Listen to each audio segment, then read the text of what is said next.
Hello friends, स्वागत है आप सबको आपके अपने यूट्यूब चैनल ऑटो एजुकेशन में। आप सबने काफी प्यार दिया पार्ट 1 और पार्ट 2 का। ध्यान दीजिएगा, हड़प्पा सभ्यता हम लोग हिस्ट्री चालू किया था और हिस्ट्री चालू करने के बाद सबसे फर्स्ट चैप्टर था जो फर्स्ट वीडियो था, उसके फर्स्ट पार्ट में हम आपको पूरे हिस्ट्री का इंट्रोडक्शन दिए थे। सेकेंड पार्ट में हम लोग यह देखे थे कि हड़प्पा सभ्यता क्या है और हड़प्पा सभ्यता में कौन कौन से स्थल की खुदाई यह देखे थे और हड़प्पा सभ्यता की विशेषता को देखे थे।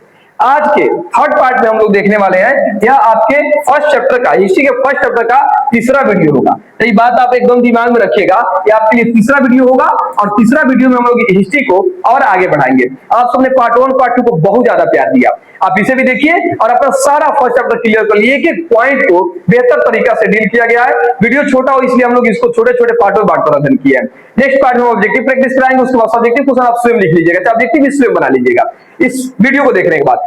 उम्मीद करते हैं आप तीनों वीडियो जाकर देखिए, आप बेहतर जानकारी पाएंगे और तीनों वीडियो देखने के बाद तब आपको जब समझ में आए कि बहुत बेहतर क्लास है, तब आके मेरे चैनल को सब्सक्राइब कीजिए, वीडियो शेयर कीजिए और अपना प्यार बनाइए ताकि हम लोग भी आगे बढ़े, है ना।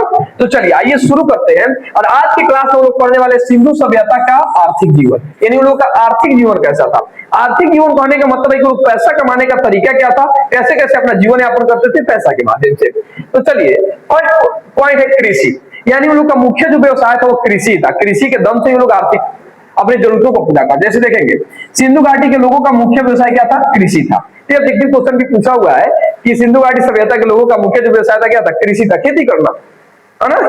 खेती करना रिले में अच्छा लगेगा, एवं देखो तो समझ जाओ कभी कभी फाट जाए, तो वही बात है। ये लोग मुख्य रूप से गेहूं, जौ, चावल और कपास आदि की खेती करते थे। सिंचाई की बहुत अच्छी व्यवस्था थी। ये भी ध्यान रखिएगा, ऑब्जेक्टिव क्वेश्चन पूछता है, ऐसे पूछेगा, सब्जेक्टिव भी पूछेगा 2 नंबर में। ऐसे कहता है कि हड़प्पा सभ्यता के मुख्य खाद्य फसल के नाम बताएं। तो जब बात नाम रखिए खाद्य फसल का, देखिए जैसे गेहूं, जौ, चावल, कपास, कपास तो नहीं है, गेहूं, जौ, चावल, तिल आदि का भी लोग उपयोग करते थे। तो इसे ये ध्यान रखिएगा। चलिए दूसरा पॉइंट है पशुपालन, यानी लोग पशुपालन भी करते हैं। देखिए क्या है कि सिंधु घाटी के लोग दूसरा मुख्य व्यवसाय पशुपालन था।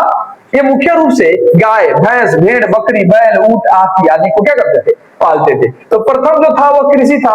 दूसरे बाद में लोग पशुपालन भी देखे, कई सारे पशुओं को पालते थे, जैसे गाय, भेड़, भैंस, बकरी, बैल, ऊंट, हाथी आदि को। अब समझेंगे व्यापार, इनका व्यापार भी था। तो सिंधु घाटी के लोग मुख्य व्यवसाय व्यापार था, व्यापार करते हैं। उनका व्यापार विदेशों तक होता था, इधर उधर नहीं, विदेशों तक करते थे। इनका व्यापार सिंधु घाटी के शहरों के साथ साथ विदेशों जैसे मेसोपोटामिया, फारस, ईरान तथा अफगानिस्तान के साथ भी इन लोगों का क्या था, बिजनेस होता था। विदेशों तक लोग बिजनेस क्या करते थे, बिजनेस। इनका रख रखाव बहुत बढ़िया था। समझिए हमारी भारतीय सभ्यता जो है थोड़ा उल्टा चली है। पहले हम लोग शहरी थे, यानी हड़प्पा सभ्यता शहरी मिलेगा। उसके बाद वैदिक काल का शुरुआत होता है, उसमें देखेंगे लोग ग्रामीण तरीके से रहते थे, है ना। तो ये समझ गए।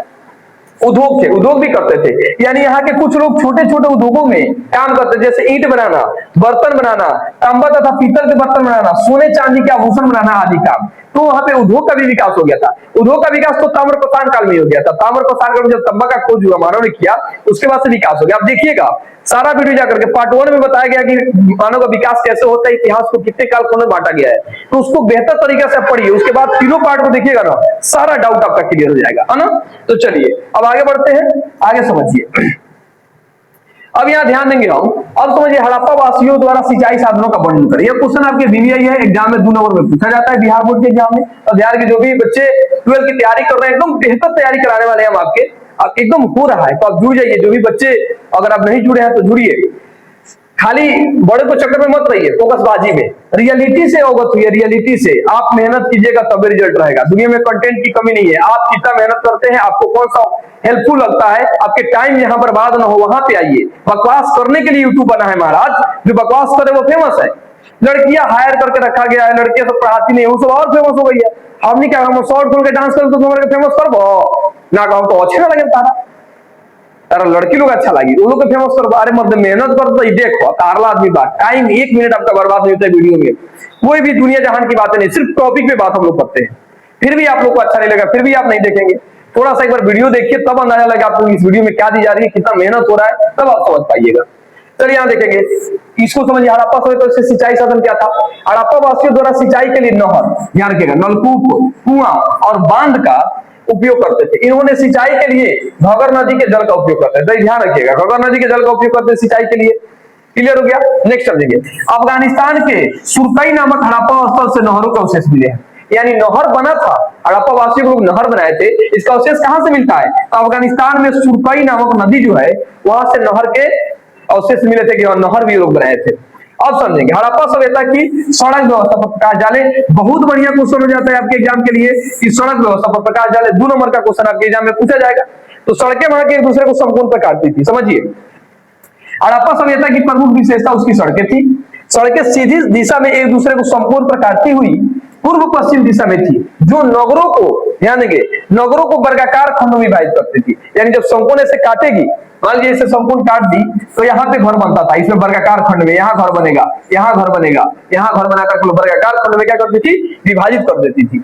यहाँ की प्रमुख सड़कें 9.5 मीटर, यानी जो मुख्य पथ था 9 क्या था? 1.5 मीटर था। 9.15 मीटर मुख्य सड़क था, मेन रोड, जैसे हम लोग का मेन रोड होता है। और जो गली थी वहां की, देखिएगा, गली जो थी 2.5 मीटर चौड़ी तथा गलियां जो थी 4 फीट चौड़ी थी। इसके मुख्य पथ को राजपथ कहा जाता था, ध्यान रखिएगा। हड़प्पा सभ्यता का जो मुख्य पथ था, मुख्य पथ, इस मुख्य पथ को कहा जाता था राजपथ। क्या कहते थे हम लोग? राजपथ कहते थे। समझ में आ रहा है ना बात? चलिए आगे बढ़ते हैं। आगे क्वेश्चन देखिएगा, फटाफट समझते चलिए, तेजी में हम लोग चलते हैं। हड़प्पा सभ्यता की नगर योजना अथवा जल निकासी क्रियाओं का वर्णन करें। क्वेश्चन ठीक ठाक है, ध्यान रखिएगा। यानी नगर योजना के बारे में बताना है और जल निकासी का क्या क्या व्यवस्था था इसके बारे में। तो देखेंगे, सिंधु घाटी सभ्यता की नगर योजना द्विस्तरीय थी। क्या थी? द्विस्तरीय, ध्यान रखिएगा। ऑब्जेक्टिव क्वेश्चन भी पूछा हुआ है कि हड़प्पा सभ्यता की नगरें कैसी थी? तो द्विस्तरीय थी, यानी 2 भागों में बटी हुई थी। आगे देखेंगे, यहाँ के लोग भवन निर्माण में बड़े ही सुनियोजित ढंग से किए थे। इस योजना का मुख्य आधार यहाँ की सड़कें थी, जो 4 से 10 मीटर चौड़ी थी। प्रत्येक सड़क एक सीधी और एक दूसरे को समकोण पर काटती थी और प्रत्येक नगर को आयताकार खंडों में, चाहे वर्गाकार खंडों में विभाजित कर देती थी। समझ में आया ना? यानी यहाँ की जो जल निकासी प्रक्रिया थी, तो हो गया किसका? हड़प्पा सभ्यता के नगर के बारे में। यहाँ देखिए जल निकासी के बारे में कि जल निकासी के लिए उन्होंने क्या व्यवस्था की। बड़ी सुसज्जित ढंग से उन लोगों का घर था। जैसे मान लीजिए रोड साइड, ऐसे रोड जा रहा है और रोड साइड घर था, लेकिन भूल भुलैया था। आजकल घर बना है, जैसे मान लीजिए यहाँ से रोड पर से देख लीजिएगा, अगर केवाड़ी खुला तो अंदर तक दिख जाएगा। लेकिन पहले नहीं, बहुत होशियारी से लोग का घर बना हुआ था, एकदम अंदर भूल भुलैया था, अंदर जाकर गेट एक बार तब जाकर अंदर जाते लोग घर में। ये ध्यान रखिएगा। अब जल निकासी के लिए देखें क्या था? मकानों के गंदा जल निकालने के लिए नलियों की व्यवस्था की गई थी। सारे नगरों में छोटी छोटी नलियों का जाल बिछा हुआ था, जिससे नगर का सारा गंदा पानी बाहर निकलता था।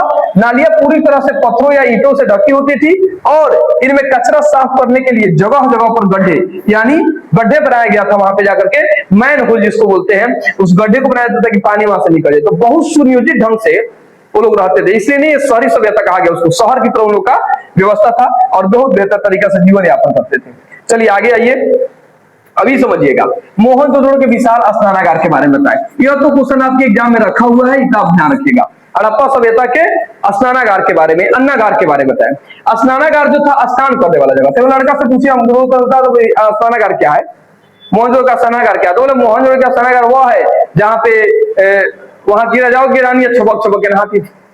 स्नानागार ठीक है, स्नान कर लो, स्विमिंग पूल समझा ना, उस समय के स्विमिंग पूल था नहाने के लिए। तो देखिए इसका आंसर लिखा गया है कि आपके एग्जाम में पूछा जाता है, बहुत ध्यान से समझिएगा। सिंधु सभ्यता के सार्वजनिक भवनों में मोहनजोदड़ो का स्नानागार सबसे मुख्य था।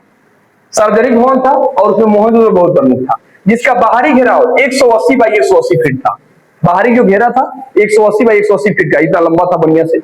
आप समझेंगे इसकी आंतरिक लंबाई जो थी 39 फीट, चौड़ाई जो थी 23 फीट और गहराई जो थी 8 फीट थी। समझा, 8 फीट गहरा, आदमी डूबे आराम से में। इसके चारों तरफ काफी बरामदे बने हुए थे। इस तालाब के पास एक कुआं भी था, जिसके पानी का उपयोग तालाब को भरने में किया जाता था। समझ में ना? ऐसा अनुमान लगाया जाता है कि यहाँ तालाब धार्मिक अवसरों पर नहाने के लिए बनाया गया। जैसे मान लो नहान मिलाई नदी में नहाए, तो उस समय देखिए नहाने के लिए भी धार्मिक अवसर पे बहुत बेहतर तरीका से और बरामदा बना हुआ था कि उसमें लोग रह सकते हैं, एकदम ढका हुआ, बहुत बेहतर तरीका से। तो ये स्नानागार के बारे में खूब पूछा जाता है एग्जाम में, आप ये ध्यान रखिएगा। चलिए आगे बढ़ जाते हैं। आगे हम लोग के बीच है मोहनजोदड़ो के अन्नागार के विषय में होता है। यानी अन्नागार, अन्नागार का मतलब है गोदाम, अनाज रखने वाला। अन्नागार क्या, इसको समझिएगा। मोहनजोदड़ो में सबसे विशाल अन्नागार मिला था, जो 45.12 मीटर लंबा और 22.86 मीटर चौड़ा था। समझ में ना? और देखिएगा हड़प्पा के दुर्ग में ऐसा ही बाहर अन्य कोठरी खोजे गए हैं। अन्नागार में हवा जाने के लिए भी व्यवस्था की गई थी, खिड़की टाइप का बनाया गया था ताकि जिसका अनाज रखेगा उसमें हवा भी जाए। क्लियर? अब यहां समझेंगे लोथल का क्या है, इतिहास और इसका क्या महत्व है। ये बहुत बढ़िया क्वेश्चन बन जाता है, बार बार आपके एग्जाम में क्वेश्चन पूछा हुआ है, तो ये बात एकदम ध्यान में रखिए। जब कहा जा रहा है बार बार ये क्वेश्चन पूछा हुआ है, पूछा जाएगा, तब आप एग्जाम हॉल में बैठिए, तब आपको समझ में आएगा कि रियल में सारा क्वेश्चन नोट से ही आपको मिलेगा, इसी टॉपिक से मिलने वाले आप देखिएगा। उत्तर देखेंगे, लोथल का शाब्दिक अर्थ होता है मृतकों का टीला। नहीं बाबू, लोथल का शाब्दिक अर्थ मृतकों का टीला नहीं होता है, मृतकों का घाव होता है। मृतकों का घाव, ये ध्यान रखिएगा, मृतकों का घाव होता है। चाहे इसको हम लोग बोलते हैं मुर्दों का शहर कहा जाता है, लोथल का शाब्दिक अर्थ ध्यान रखिएगा। मृतकों का टीला होता है मोहनजोदड़ो का होता है, ठीक है। यह गुजरात के भोगवा नदी के पास स्थित है, सही है। यह सिंधु घाटी सभ्यता का एक प्रमुख व्यापारिक केंद्र है। ऑब्जेक्टिव क्वेश्चन पूछता है कि हड़प्पा सभ्यता का व्यापारिक केंद्र क्या है, तमातोवली और लोथल, ये ध्यान रखिएगा। जहां से मोतियों, रत्नों और गहनों का व्यापार पश्चिम एशिया से अफ्रीका तक किया जाता था, समझ ना। तो लोथल के बारे में आप समझ चुके होंगे। चलिए इसका स्क्रीनशॉट भी आप ले सकते हैं, ठीक ना। अब हम लोग का एक क्लास का लास्ट होगा और ये लास्ट पीपीटी होगा आपका और ये लास्ट वीडियो होगा। यानी आप समझिए हड़प्पा सभ्यता जो था इसके 3 वीडियो आपको बनाकर दे दिए गए हैं। फर्स्ट में हिस्ट्री का इंट्रोडक्शन दिया गया, सेकेंड में हड़प्पा के बारे में बताया गया और थर्ड वीडियो में। तीनों वीडियो को बहुत बेहतर तरीके से समझेंगे आप तो पूरी इतिहास के फर्स्ट चैप्टर को आप बेहतर तरीके से समझ पाएंगे। यहाँ समझिएगा हड़प्पा सभ्यता के पतन के प्रमुख कारण बताइए कि हड़प्पा सभ्यता के पतन के क्या क्या कारण है, बताइए। क्वेश्चन 5 नंबर का क्वेश्चन पूछा जाता है एग्जाम में, अब बहुत इंपॉर्टेंट प्रश्न बन जाता है।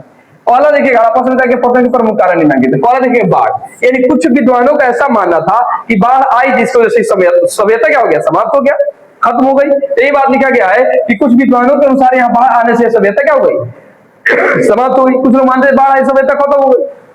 अब का, अब देखिए भूकंप, कुछ विद्वानों का मानना था कि भूकंप आने से सभ्यता क्या हो गई, खत्म हो गई, हड़प्पा सभ्यता था। ये बात लिखा गया कि कुछ लोगों के अनुसार यहाँ भूकंप की वजह से सभ्यता समाप्त हो गई। जलवायु परिवर्तन, कुछ लोगों का मानना था कि जलवायु परिवर्तन हो गया, कृषि बढ़िया से नहीं हो रहा था। कुछ लोगों का विचार है कि कृषि में कठिनाई होने लगी, पशुपालन करने में कठिनाई होने लगी और यहाँ वर्षा कम होने लगी जिससे यहाँ की सभ्यता समाप्त हो गई। यानी लोग इस जगह को छोड़कर चले गए, कृषि नहीं था, कृषि नहीं हो पा रहा था, वर्षा समय से नहीं हो रही थी, तो परेशानी हो गई जिसकी वजह से। आगे था कि रेगिस्तान बढ़ना, रेगिस्तान बढ़ने वाले ऐसे लोग का मानते हैं कि रेगिस्तान बढ़ने की वजह से यह सभ्यता समाप्त हो गई, यानी बालू बालू हुआ।